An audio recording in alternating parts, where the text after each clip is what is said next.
Shalom, apa kabar semuanya? Semoga dalam perlindungan dan penjagaan Tuhan Yang Maha Esa. Kembali lagi bersama dengan saya Aldo Tulunghalo di channel Nasrani Indonesia. Assalamualaikum, Shalom Aleihim, Assalamualaikum.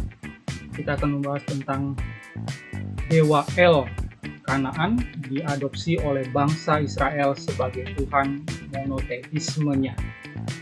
Ada 3 kata kunci yang perlu diperhatikan. Yang pertama adalah politeis, sebelum, dan Israel monoteisme.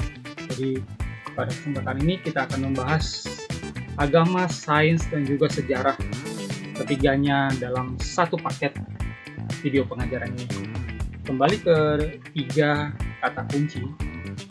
Politeis sebelum, Israel monoteis. Nah, Dewa El ya, itu sudah disembah di dalam budaya atau bangsa-bangsa politeisme sebelum munculnya Israel monoteisme.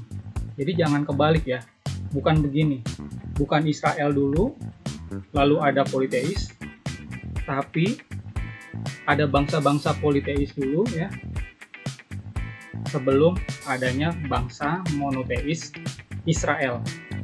Nah, karena bangsa politeis itu menyembah Dewa El sebagai dewa tertinggi atau dewa langit ya, di bawah Dewa El itu ada dewa-dewa yang lain yang jumlahnya ratusan atau bahkan ribuan ya, termasuk Dewa Baal dan Asyera.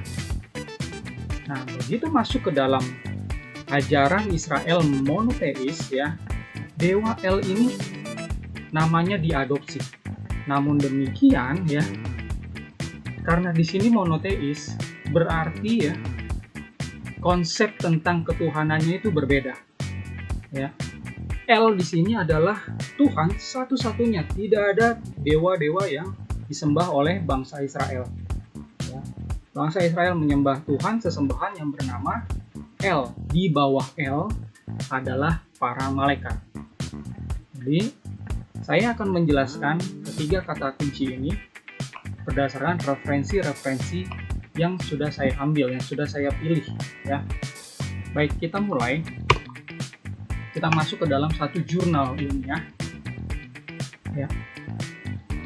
Saudara-saudara bisa buka di link internet journals.uc Chicago ya, Universitas Chicago nih .edu. Yang namanya suatu jurnal ini bukan atau tidak sebanding dengan tulisan di website ya, karena perbedaannya adalah jurnal itu punya metodologinya ya, ada mahasiswanya, ada dosen pengujinya, jadi nggak boleh sembarangan menulis jurnal gitu. Nah, kalau mahasiswa yang menulis dan ternyata ada salah-salah pasti direvisi ya, dibantu oleh dosen pembimbingnya gitu ya. Nah, saya ambil satu judul yang memang sudah kelihatan di judul itu berkenaan dengan topik kita. Di sini dicatat Canaanite influence on the religion of Israel. Jadi bangsa Kanaan ini mempengaruhi agama Israel. Ya, dari judulnya aja udah kelihatan siapa yang mempengaruhi siapa. Ya. Kanaan ini tidak mempengaruhi bangsa Israel saja, tapi agama Israel. Di sini ditulis oleh Lewis Bales Patton ya, dari Hartford Theological Seminary, Hartford, Connecticut. Nah, di sini dijelaskan ya, it is confirmed also by archaeology, no break in the civilization of Canaan is caused by the advent of the Hebrews. The ancient manners and customs were gradually adopted by Israel as it passed from the nomadic to the agriculture form of life. It is probable even that the newcomers adopted the language of the Canaan instead of the Aramaic dialect that they spoke originally. Yeah, the language that we call Hebrew is the language of the closest to the Tel El Amarna letters and Isa atau Yesaya 19:18 call it the tongue of Canaan. Jadi bangsa Israel ya memakai bahasa Kanaan juga ya, terpengaruh bahasanya. With this adoption of civilization of Canaan, there must have come adoption of the gods of Canaan. Jadi dengan adanya adopsi bahasa budaya ini, bangsa Israel juga mengadopsi dewa-dewa Kanaan. Oke, di sini sudah jelas ya. Saya beralih ke sumber berikutnya ya. Yahweh and the gods of goddess, Yahweh and the gods and goddess of Canaan. Yahweh dengan dewa-dewi di tanah Kanaan, ditulis oleh John Day ya. Beliau ini seorang sarjana perjanjian lama berkebangsaan Inggris ya. Seorang profesor perjanjian lama di Fakultas Teologi Universitas Oxford ya, 2004 sampai 2013 ya. Tulisan beliau ya, buku ini itu direview oleh Richard S. Hess PhD, Professor Old Testament dari Denver Seminary. Dia bilang overall they has provided a useful review of the religion of ancient Israel in terms of deities and deities present there. Jadi secara garis besar di John Day ini sudah menyediakan ya, memaparkan agama kuno Israel ya, dalam hal khususnya sesembahan mereka pada saat itu. Nah, masuk ke dalam bukunya halaman 16. Sini dijelaskan, as will be seen at various points later on this chapter, a plausible case can be made that several of epithets refer to in Genesis in connection with patriarchal religion do indeed derive from the worship of the Canaanite god El. Jadi di sini dijelaskan kalau ya penyembahan beberapa istilah El ya yang ada di dalam kitab Genesis atau Bereshit atau Kejadian ini ada hubungannya ya dengan agama patriark ya, memang ya bersumber dari penyembahan God El, dewa El di tanah Kanaan. Masih di buku yang sama halaman 23 ya, di sini dijelaskan lagi ya. In the Old Testament, though he cited only Babylon, Paradise, and so concluded that the origin of the Israel notion was Babylonian. Jadi aslinya ya Israel, bangsa Israel itu adalah bangsa Babylonian. Overlooking the more recently discovered Ugaritic parallels concerning the son of El. Ya, the sons of El. It is the connection with the Canaanite god El. Jadi memang kalau bangsa Israel itu ya bisa dibilang ini asal muasalnya ya Babylon ini ya.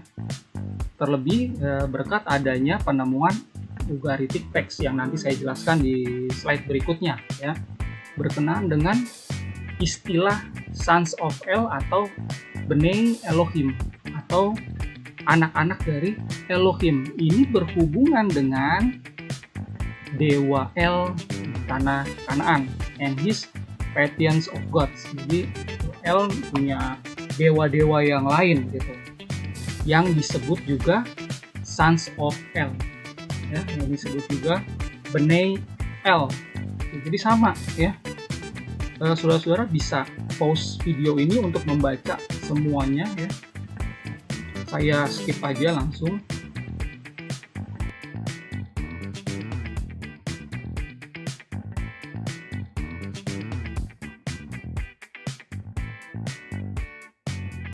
Ya, di halaman kedua-dua ini dijelaskan tentang Sons of El ini ya. Saudara-saudara bisa baca di sini ya. Saya langsung aja ke yang bawah di sini ya. Just as an earthly king is supported by a body of courtiers, so Yahweh has a heavenly court. Ya. Originally, these were gods, but as monotheism became obsolete, so these were demoted to the status of angels. Ya. Jadi yang namanya Assembly of Gods ya, atau sidang Allah, sidang dewa-dewa, itu sudah ada ya di penyembahan politeis ya, lalu diadopsi oleh bangsa Israel. Namun yang membedakan di sini tentunya adalah kalau sidang Elohim ya, itu Tuhannya cuma satu ya. Nah, dewa-dewa yang ada di politeis itu kan El membawahi dewa-dewa. Nah, kalau di dalam bangsa Israel ya, di atasnya ini El atau Yahweh, di bawahnya bukan lagi dewa tapi para malaikat gitu. Itu yang membedakannya. Oke. Jadi konsep Sons of El, konsep juga mahkamah ya, atau sidang dari para malaikat ya, itu mengacu kepada penyembahan di tanah Kanaan. Oke, next ya. Ini dari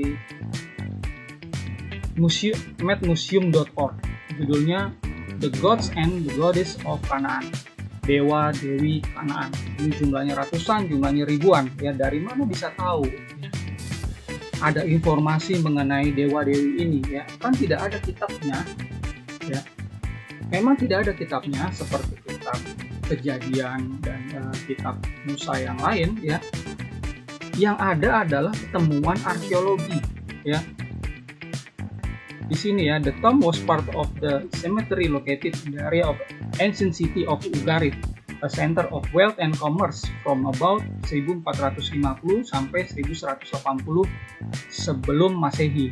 French excavators working at the site discovered the remains of two temples. Jadi ada dua kuil yang hancur gitu, sisanya tuh ditemukan. A place and private dwellings and private dwellings, dan juga ada rumah-rumah pribadi, as well as two libraries of ancient clay tablets.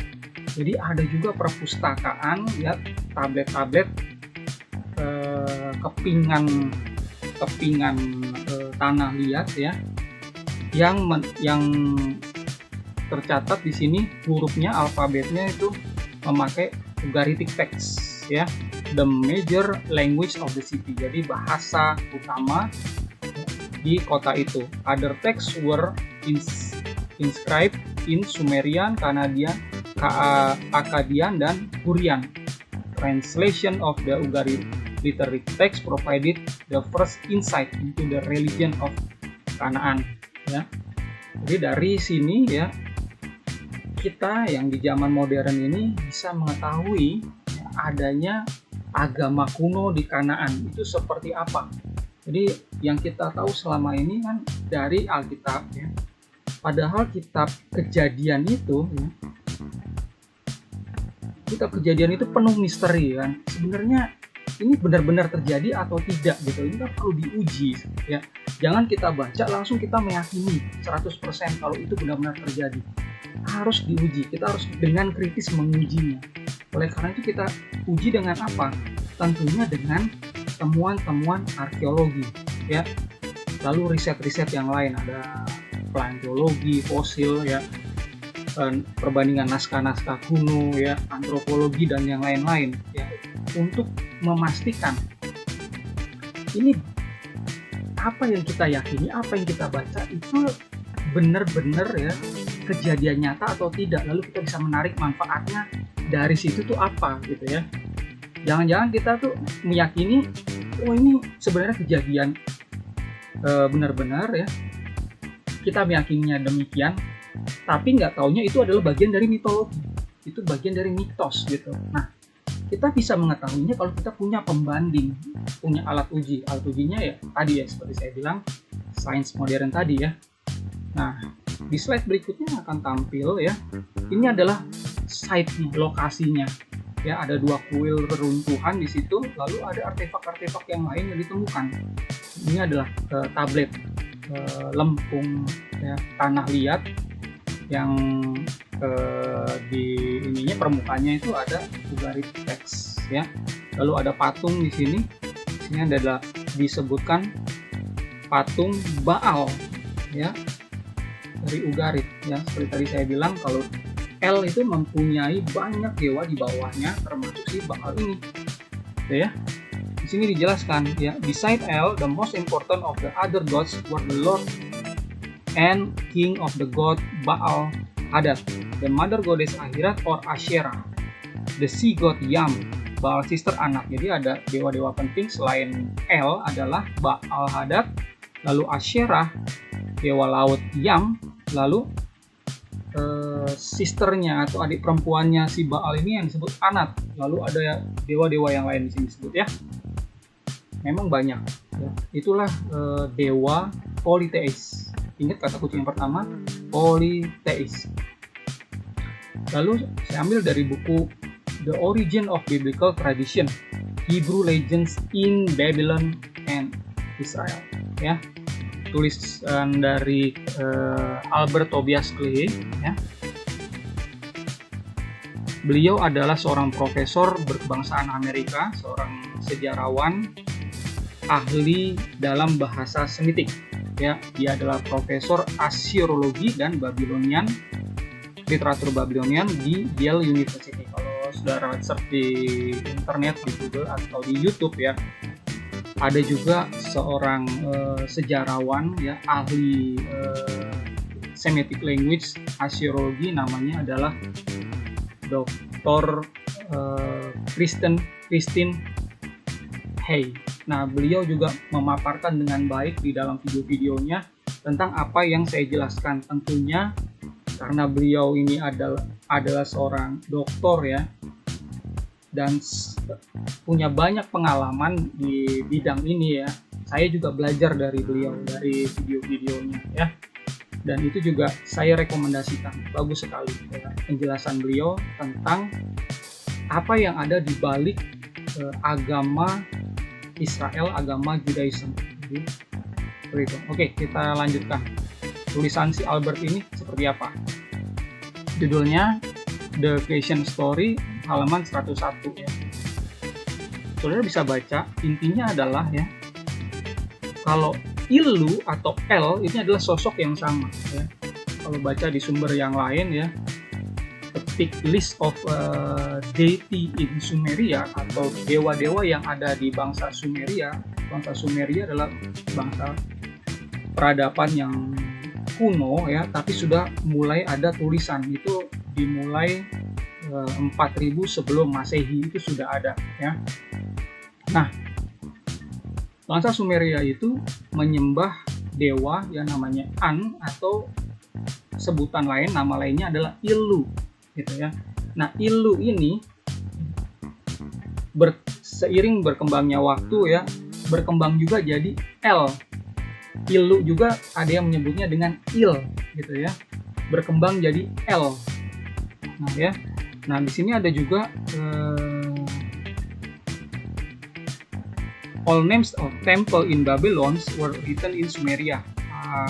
Anna. This name I believe originally mean not house of heaven but house of El. Jadi ada istilah house of El ya. Rumah atau kuil dari El. Terus ada yang disebut Bethel. Nah, kata ini kan ada di dalam kitab suci atau Bible ya. At Babylon, El is found in the city's name, Bab El atau Gate of El ya, gerbang El ya. Babel itu Babilonia. While in time Marduk supplanted El, the original patron deity of the city. We find Hammurabi not only crediting Ilu, king of Anunnaki. Jadi ada video saya yang lain yang membahas perbandingan antara hukum Hammurabi dan hukum Musa itu seperti apa ya. Intinya ya, si Hammurabi ini yang ada lebih dulu daripada si Musa menyembah dewa Ilu ya, atau El gitu ya, si Hammurabi. Nah, di kota Babilonia ini ya, ini juga dikenal ada nama dewa tertinggi, namanya dewa Marduk di sini ya. Namun memang ada istilah-istilah tentang El ini gitu. Oke. Nah, kesimpulannya apa? Yang pertama, dewa El sudah disembah terlebih dahulu oleh bangsa politeisme di Sumeria, Babilonia, dan Kanaan. Ya, sudah ada lebih dulu penyembahan terhadap dewa El, dewa politeis. Poin yang kedua, bangsa Yahudi atau Israel mengadopsi nama El menjadi Tuhan dalam ajaran monoteismenya. Ya, walaupun ada yang bilang, ya teman saya bilang, oh ini bahasanya sama, ya serumpun, jadi tidak mengadopsi gitu kan? Enggak, masalahnya bukan di situ, ya. You miss the point, ya. Jadi masalahnya adalah siapa yang lebih dulu menyembah El. Ternyata bangsa Sumeria, bangsa Babilonia, bangsa Kanaan, baru muncullah bangsa Israel yang monoteis.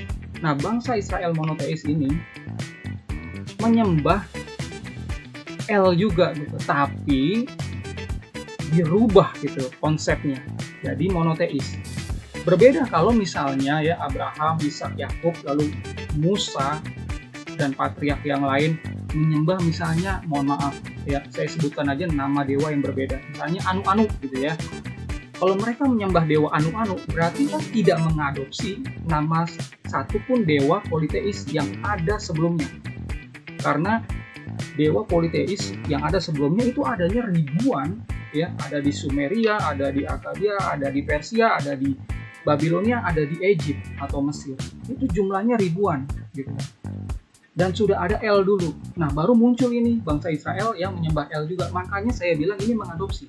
Kalau munculnya Israel itu menyembah kepada Anu-Anu, nah dewa Anu-Anu ini tidak ada di dalam konstelasi dewa-dewi di politeis, maka bisa disebut ini tidak mengadopsi. Begitu ya. Bisa dipahami ya. Poin yang ketiga ya, ini bukan berarti bangsa Israel itu menyembah dewa Kanaan loh. Ya. Mohon maaf, saya tidak menggiring opini kalau bangsa Yahudi, bangsa Israel itu menyembah dewa Kanaan. No. Namanya saja sama. Ya. Itu hanya meminjam namanya saja di sini. Ini disebut demitologisasi. Ya, demitologisasi. Kata ini diperkenalkan oleh Uskup Nicholas Lumbantoruan yang mentadbiskan saya pertama kali ya sebagai rohaniawan. Beliau bilang adalah demitologisasi itu artinya gini. Mengadopsi ya hal dari budaya pagan, diadopsi ini jadi milik ya, dikeluarkan maknanya ya, yang mitos tadi dikeluarkan maknanya lalu diisi dengan ajaran baru. Ini namanya demitologisasi. Itu dia. Jadi saya tidak pernah ya mengajarkan, di channel ini tidak pernah mengajarkan kalau bangsa Israel, bangsa Yahudi itu menyembah El-nya bangsa Sumeria, bangsa Babilonia, bangsa Kanaan. Itu adalah dua penyembahan yang berbeda. Ya, di video saya yang lain itu membahas tentang persamaan dan perbedaan Elohim dan Allah gitu ya. Jadi di video itu saya jelaskan Elohim, El ini ada hubungannya sama Il, El lalu Al. Al ini Al Ilah jadinya Allah. Nah, bisa ditonton di video saya tersebut ya untuk lebih jelasnya. Di sini saya pikir sudah jelas ya. Jadi inilah kesimpulan yang saya buat kalau bangsa Israel itu mengadopsi. Baik, ini saja dari saya pamit undur diri. Assalamualaikum, shalom alaikum, assalamualaikum.